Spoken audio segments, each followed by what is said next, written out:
Selina, po e them shumë qartë, nuk e kam parë atë videon e nusës së Mirit për të cilën po flitet kaq shumë, atë ku thuhet sikur jam trajtuar apo përshkruar keq. Nuk mund të reagoj mbi diçka që nuk e kam parë vetë, sepse nuk është në natyrën time të gjykoj apo të ndërtoj mendim mbi fjalët të tjerëve. Por një gjë e di me siguri, sepse e kam përjetuar vetë, unë e kam takuar nusën e Mirit dhe vajzën e tij. Dhe ka qenë një takim krejt normal, me respekt të ndërsjellë. I kam dhënë dorën, kemi komunikuar si njerëz normal, pa tension, pa asnjë situatë të çuditshme. Ashtu siç duhet të ndodh mes njerëzve të rritur dhe të qytetëruar. Prandaj më duket shumë e çuditshme kur krijohen narrativa të tjera, sikur gjërat kanë qenë ndryshe, apo sikur ka pasur diçka negative që unë duhet ta mbaj mbi vete.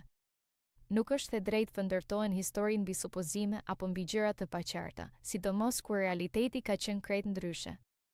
Unë nuk kam pasur asnjë qëllim të keq, asnjë mungesë respekti ndaj askujt. Përkundrazi, jam sjell me edukat dhe korrektësi në çdo moment, edhe në situata që mund të kishin qenë të sikletshme për këdo.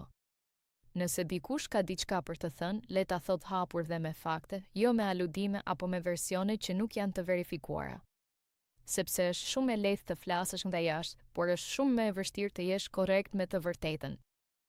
Në fund, ajo që ka rëndësi është ajo që ndodh realisht, jo ajo që thuhet apo përflitet. Dhe realiteti është ky, takimi ka qenë normal, me respekt dhe pa asnjë nga ato dramat që po mundohen të krijohen tani.